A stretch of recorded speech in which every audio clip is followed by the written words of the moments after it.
to another episode of Conversation with a Chef.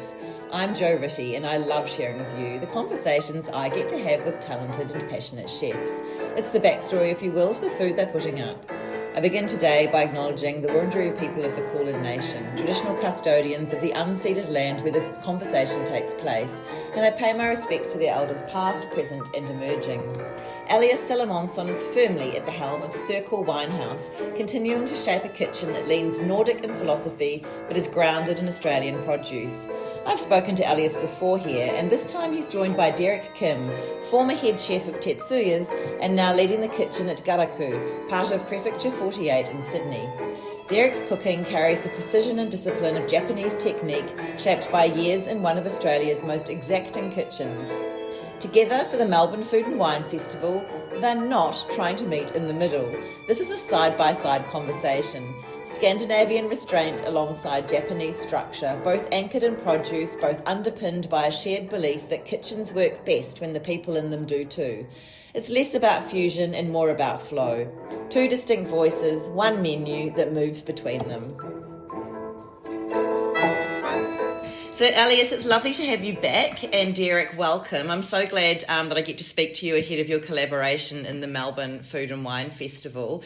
Elias, listeners might remember, I spoke to you probably almost 2.5 years ago, and we talked about Circl's Scandinavian finesse and your love of pairing food with the huge wine program at Circl. Since then, how has Circl evolved or surprised even you? Look, it's with all restaurants, like they continue to evolve as you grow.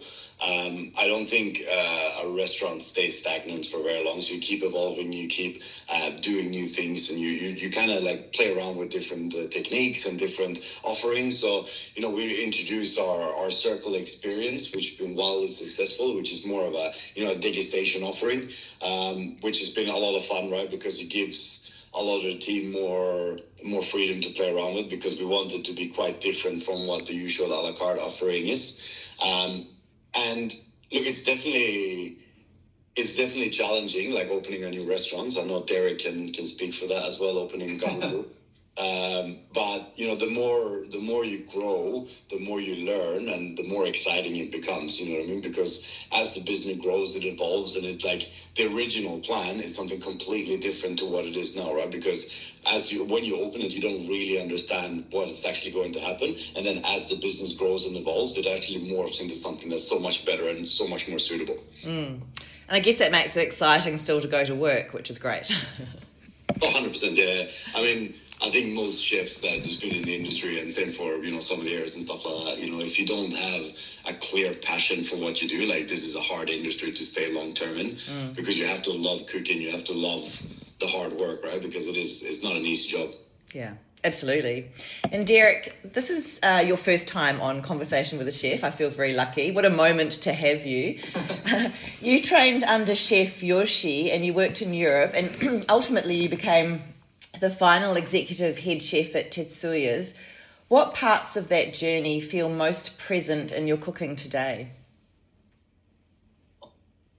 It's a long time, my journey from the beginning. So I learned from the start with the Yoshi restaurant. So that time I learned more like attitude of what Japanese cuisine doing. So even though I working as a start for chef or demi chef, but I learned so much basic attitude, basic skill from the foundation from the Japanese cuisine from the Yoshi restaurant. And now he's one of the best omakase chef in Sydney, in the crown. After that, I start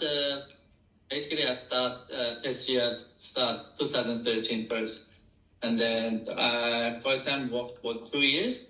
But back in the days, the hours, the intense of the kitchen working is too really intense. And then that time my family have a baby, so I can't really do together that creative chefs working and then also my family thing. So that time I left, and then I moved to the Europe, which is Paris. I worked in 1 year.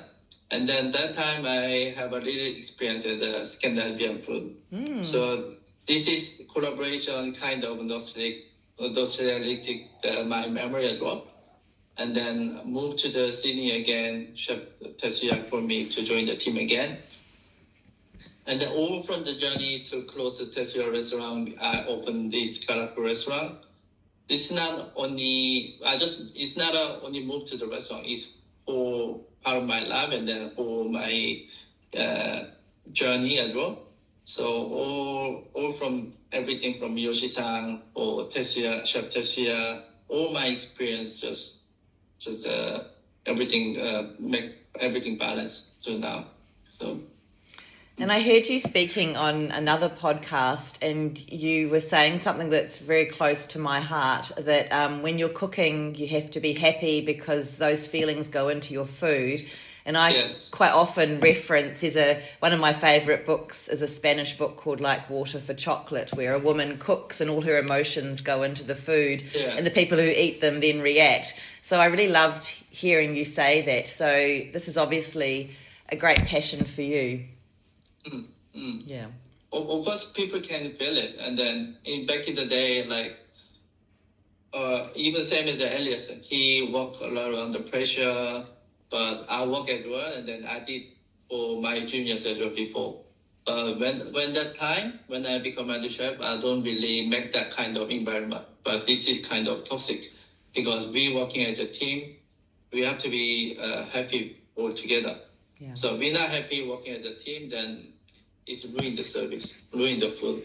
So for me, finding balance between the kitchen and in relationship between the chefs, I think it's the key on the success of the kitchen.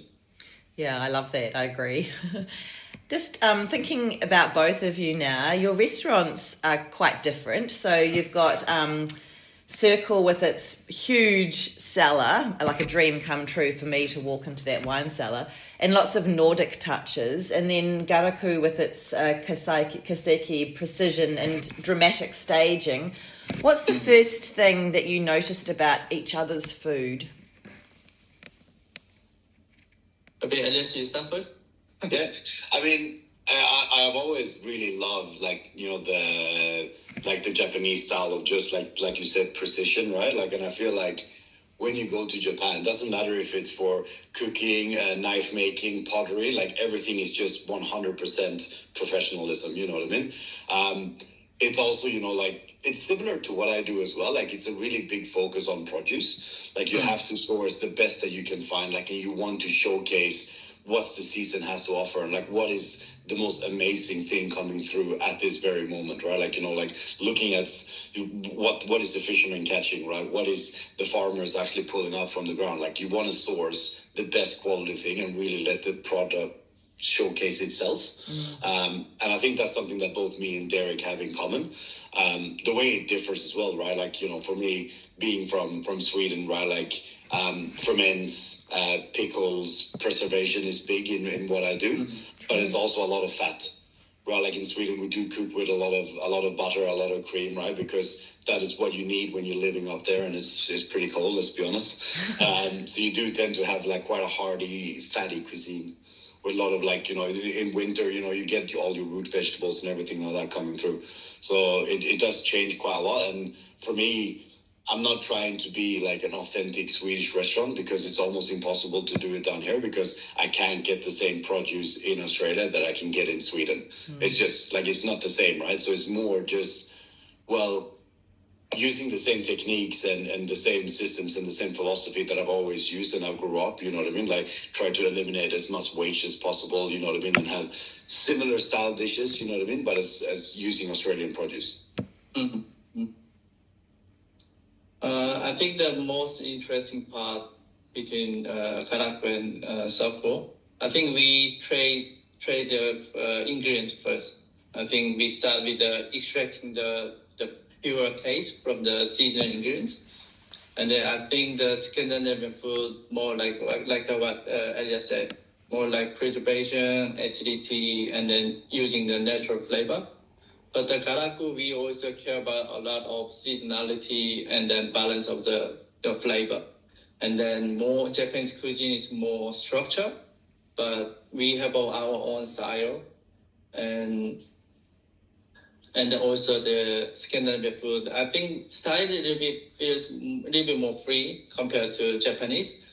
But I think that is a little bit of difference. But we traded the ingredients that is more similarity. I think that is we traded the ingredients, everything. So that's similarity. Yeah, thank you. So I'm always intrigued by collaborations because you are bringing two exceptional restaurants and chefs together. Where does the conversation start? Do you start with ingredients? Do you start with a theme? Do you start with flavors? Where does that conversation start between both of you? To start out with, it was a very open conversation about how we wanted to structure the event. Like, we want to showcase the differences and the similarities about what we do. And from that, like, you know, like something that Derek has said before as well, like it is quite easy when you're working with other professionals because we think in the same way. We have the same mindset. Like, we just want to work together and we know what it takes to execute something like this. So from a planning stage, it's actually not that hard. You know what I mean? Like, we've had, 5 or 6 Zoom meetings where we've just discussed, menu structure, talk through about the dishes, how we're going to do it, how the menu is going to be laid out, etc. It sounds a lot harder than it actually has to be, you know what I mean? And I think because both me and Derek have the same mindset and the same approach to what we do, like, it just makes it quite easy, so to speak. The hardest part is, actually executing the event on the day. Yeah, that's right, I think.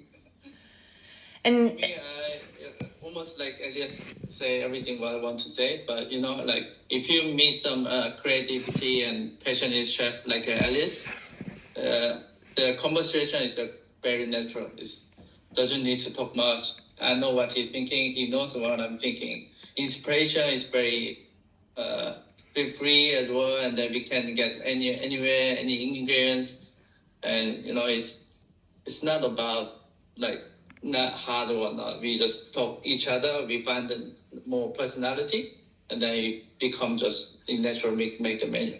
Like he said, it's gonna be hardest part is that we executed the event.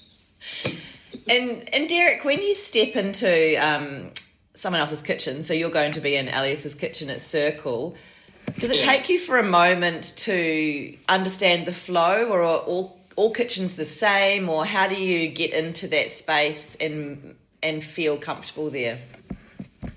For me, I'm not the person I like something I used to. So I saw the picture of the kitchen in Circl. Compared to my kitchen, is a lot smaller. And in my kitchen, I'm using a lot of the charcoal, like a Japanese style. But it's gonna be a little bit. I need to adjust the cooking as well. And then I'm bringing one of my junior. So I want to showcase him, give him another experience. So he's gonna be with Elias with the plating in the past. Then I'm gonna be on the cooking, which is I'm nervous a little bit because normally I'm on the pass and then cooking. I still do the cooking, but it always I'm back up. So if some section is going down, I'll jump there. Normally I float. So this time I'm gonna be 50-50 tonight for the cooking. I'm kind of nervous, but I think Elias is gonna help me a lot, so I'm not worried. And in terms of plating up, I guess then I hadn't really thought about that, but you must have a vision of the food you're cooking and what it might look on the plate.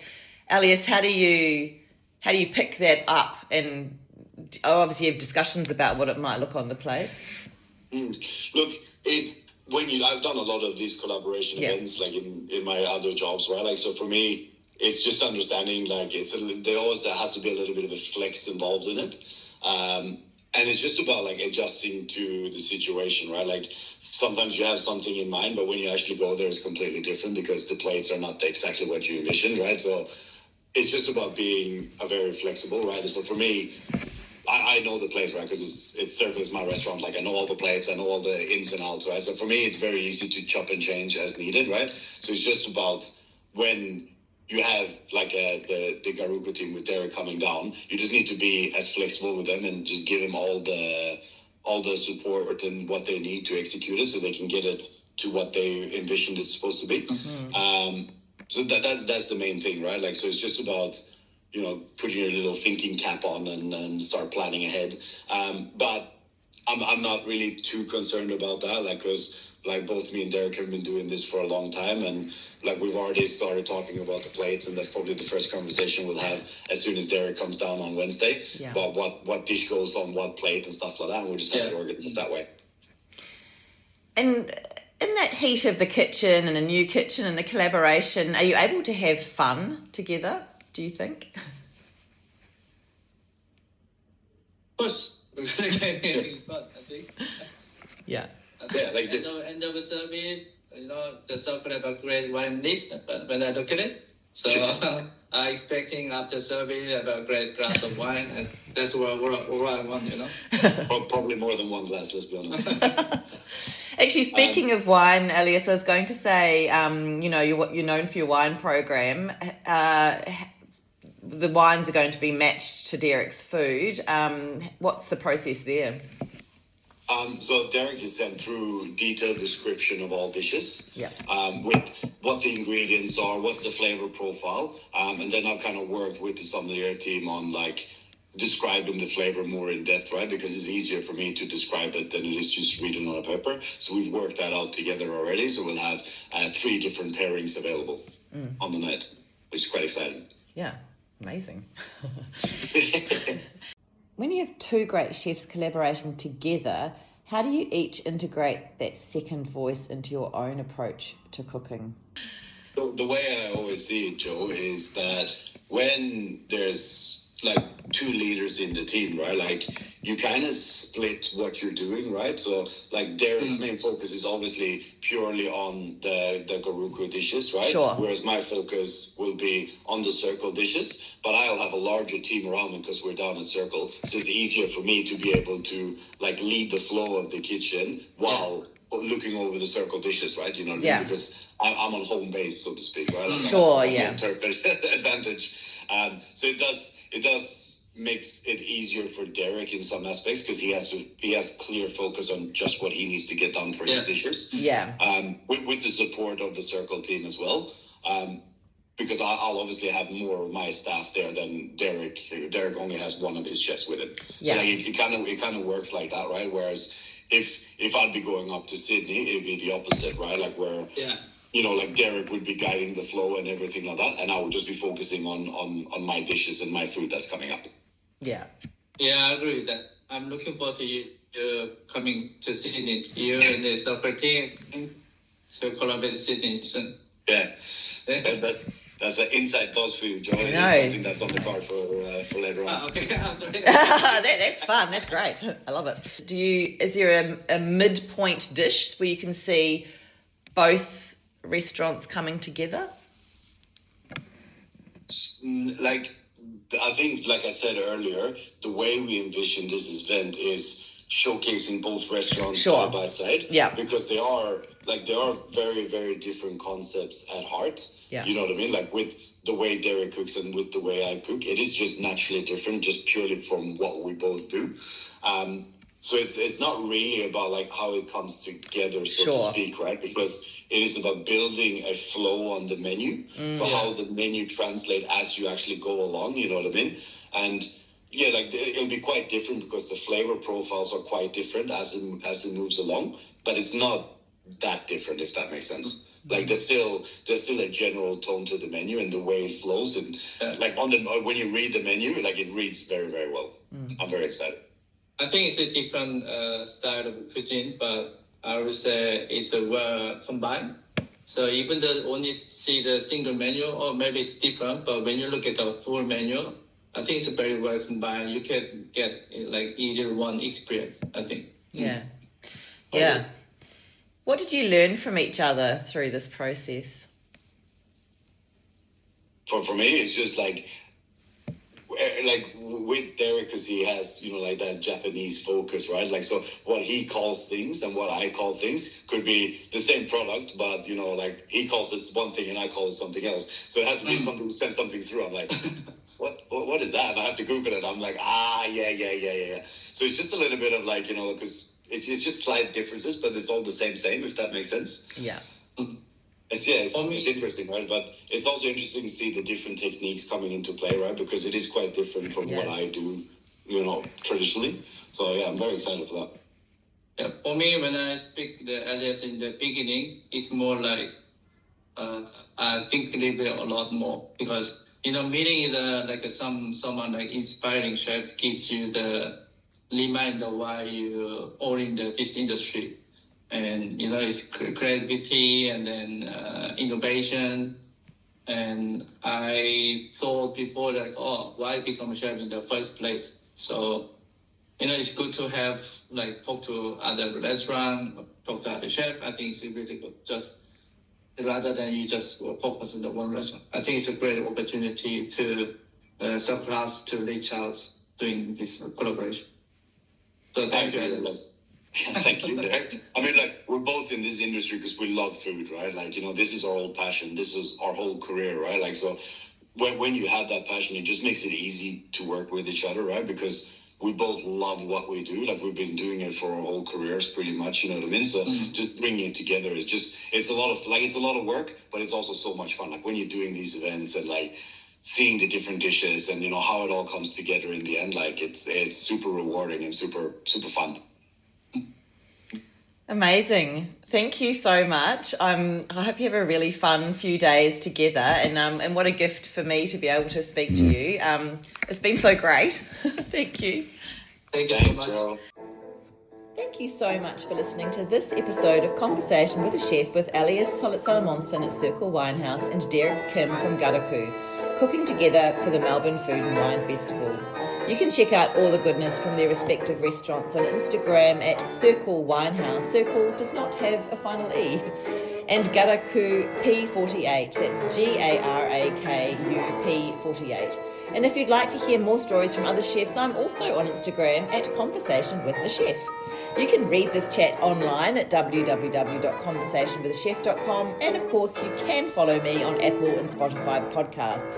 I'd actually really love it if you did do that, because it'd be great to get a few more listeners. I would absolutely love it if you told a friend about my chats. It's still the best way to get these delicious stories out into the world. Once again, thanks so much for listening. Have a great day and bon appetit.